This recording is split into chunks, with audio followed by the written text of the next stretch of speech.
Hello everyone, welcome back to my channel. Hi, আমি সোহিনী, আর এটা হচ্ছে আমার নর্থ বেঙ্গল সিরিজের ডে 5। ডে 3 আর 4 ছিলাম আমরা ঋষিরহাটে। তো ওখান থেকে আমাদের লাগেজপত্র গুছিয়ে রওনা দিলাম দার্জিলিংয়ের উদ্দেশ্যে। তো রাস্তায় যাওয়ার পথে একটা টি গার্ডেন ছিল। এটা অতটা নোন প্লেসের মধ্যে পড়ে না, অফবিটি টি গার্ডেনটা। তো আমাদের যিনি ড্রাইভার দাদা ছিলেন উনি বললেন যে আর কি গিয়ে ঘুরে আসতে আমাদেরকে। আর জায়গাটা খুবই সুন্দর ছিল। চারিদিকে পুরো মেঘে ঢাকা, মনে হচ্ছে যেন কোনো মুভির শুটিংয়ের স্পটে আমরা চলে এসেছি। আর জায়গাটা খুবই সুন্দর ছিল। তো ওখানে বেশ অনেকক্ষণ থেকে আমরা ফটো ভিডিও এসব তুলে, তবে আমরা টি গার্ডেনে নামিনি, কারণ কি যাওয়ার পথেই একটা বেশি বড় না বাট ছোটো একটা সাপ দেখতে পেয়ে গেছিলাম। তো সবাই বারণও করছিল। দেন আমরা দেখতে পেলাম দার্জিলিংয়ের প্রাইড টয় ট্রেন। তারপর আমরা যখন দার্জিলিং শহরে ঢুকলাম তো তখন প্রথমেই দেখতে পেলাম হচ্ছে টয় ট্রেন, যেটা আর কি প্রথম স্টিম ইঞ্জিন ছিল সেটা। আর এদিকে হচ্ছে স্টেশনটা। নর্থ বেঙ্গলে মোটামুটি আমাদের ম্যাক্সিমাম জায়গাগুলোই ছিল আর কি অফবিট, তো সেই জন্য সেভাবে আমরা জ্যামজট পাইনি। কিন্তু দার্জিলিংয়ে প্রচুর জ্যাম ছিল। তো যাই হোক, মোটামুটি আমাদের যে স্টেটা বুক করা ছিল তো সেখানে পৌঁছতে বেজে গেছিলো 3টে। তারপরে জিনিসপত্র নিয়ে উঠতে মোটামুটি 3:30। আর আমরা যেখানে ছিলাম সেটার নাম হচ্ছে তিস্তা হোটেল। অ্যাকচুয়ালি এটার 4তলা যেটা রয়েছে সেটার একটা এয়ারবিএনবি। তো সেখানেই আমরা ছিলাম। একটাই এখানকার বাজে জিনিস, সেটা হচ্ছে এখানে কোনো লিফট নেই। আদারওয়াইজ প্রপার্টিটা খুবই সুন্দর ছিল। আমি কালকে এখানকার রুম ট্যুরটা শেয়ার করে দেবো। কারণ কি যখন আমরা ডে 5-এ যখন ঢুকছিলাম ওখানে, তো ওখানকার যারা আর কি কেয়ারটেকার ছিল তো তারা ওখানে ছিল। তো সেই জন্য নিচের জায়গাটার আমি ভিডিও আর করতে পারিনি। তার মধ্যে আমাদের তারাও ছিল, আমাদের কুঙ্গা যাওয়ার প্ল্যান ছিল। তো যাই হোক, এই হচ্ছে রুমটা, অনেকটা বড় রুমটা। আমি কালকে পুরো ট্যুরটা শেয়ার করে দেবো। নিচে জানি না কুঙ্গা খোলা পাবো কিনা। রিসিপশন ওটা গেছে শ্রেষ্ঠ। আমরা যাচ্ছি হচ্ছে কুঙ্গাতে। একটা ছোট্ট দুর্ঘটনা ঘটে গেছে। দিদিভাই এখানে ধবাস করে উল্টে গেছে।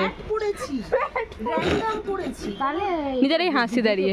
জুতো ওই যে উপরে স্লিপ মানে প্রেসারটা না, এটা স্লিপের ব্যাপারই না, জুতোটাই ছেড়ে ছিল। হ্যাঁ ভাই, बड़े बड़े देशों में ऐसी छोटी छोटी बातें होती रहती है। তো সেই জন্য আমরা নতুন জুতো কিনে কুঙ্গার পথে যখন হাঁটছিলাম, তো ওদের যে একটা বাজার ছিল ওখানে অ্যাকচুয়ালি, তো ওখানে খুব সুন্দর সুন্দর ড্রেস ছিল কিমোনো টাইপের। তো সেগুলো দেখার আমাদের হাতে টাইম ছিল না, কারণ কি কুঙ্গা বন্ধ হয়ে যায় 6:30টার মধ্যে। তো আমরা তাড়াতাড়ি করে ওখানে আর কি পৌঁছানোর চেষ্টা করলাম। আশায় ছিলাম যে যদি কুঙ্গাতে আমরা জায়গা পেয়ে যাই। তো সেই জন্য প্রায় 15 মিনিট লাইন দেওয়ার পর ওনারা এসে বললেন যে ওদের ফুড খুবই লিমিটেড রয়েছে, তো সবার হয়তো খাবার হবে না। তো এরকম তো করা যায় না, একজন খেলো একজন খেলো না। তো সেই জন্য ওখানেরই অপোজিট ফুটে একটা রেস্টুরেন্ট রয়েছে যার নাম হচ্ছে বার্গার কাটেল। তো ওখানে আমরা গেলাম। ওখানে আমাদের বেসিক্যালি ইচ্ছে ছিল হচ্ছে বারবেকিউ, যেটা আর কি করে কোরিয়ান বারবেকিউ, তো সেটা ট্রাই করার ইচ্ছা ছিল। জায়গাটা নো ডাউট খুবই সুন্দর। এই জায়গাটা ইনস্টাগ্রাম এবং প্রিন্টারেস্ট অবধি বলা যেতে পারে। আর ওদের একটা সেপারেট একটা সেকশন ছিল যেখানে আর কি বেকারি আইটেমস ছিল, যেরকম ক্রসান, চিজ কেক, ব্লা আর অনেক কিছু ছিল। যাই হোক, মোটামুটি প্রাইস রিজনেবল ছিল, 150 থেকে 250-র মধ্যে। আর একটা গিফটিং পারপাসের জন্য একটা জায়গা ছিল, তো যেখানে এরকম সুন্দর সুন্দর বোস, ক্লাচার, ক্লিপস, তারপরে জুয়েলারির অপশান ছিল, পারফিউম। যাই হোক, তো তারপর আমরা গেলাম হচ্ছে যেটা আর কি ওদের সিটিং অ্যারেঞ্জমেন্ট ছিল। এটা হচ্ছে সেই জায়গাটা যেখানে আমরা ভেবেছিলাম প্রথমে হটপট অর্ডার দেবো, বাট হটপট অ্যাভেলেবেল না থাকায় আমরা কোরিয়ান বারবিকিউটা অর্ডার দিয়েছিলাম। তো ওটা মোটামুটি 1200 এরকম সামথিং কিছু প্রাইস পড়েছিল আমাদের।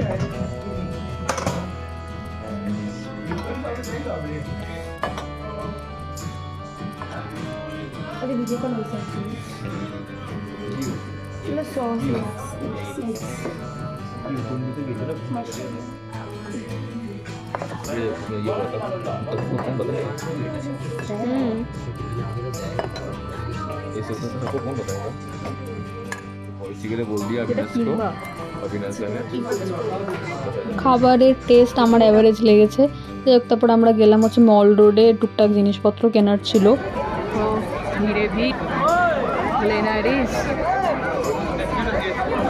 ফগ হয়ে রয়েছে পুরো সামনে। ম্যালোডের ওখান থেকে টুকটাক জিনিস শপিং করেছিলাম, যেরকম এই প্যাকটা আর এখানে এই শলগুলো দেখছিলাম, আরও কিছু জিনিসপত্র নিয়েছি। যাই হোক, তো তারপরে আমরা আবার হোটেলে এসে চেঞ্জ করে আবার গেলাম হচ্ছে ম্যাল রোডে। এটা হচ্ছে আমার OOTN তো ওখানে পৌঁছতে পৌঁছতে মোটামুটি আমাদের 9:15 বেজে গেছে।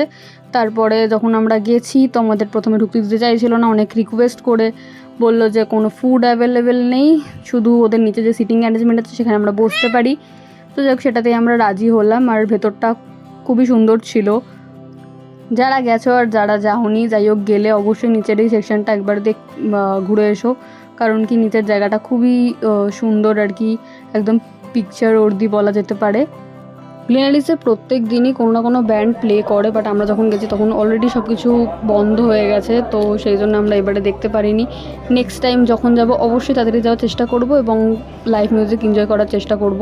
তো আমরা আমাদের খাবার দাবার সাংহাই থেকে প্যাক করে রওনা দিলাম আমাদের হোটেলের উদ্দেশ্যে। দেখা হচ্ছে ডে 6-এ।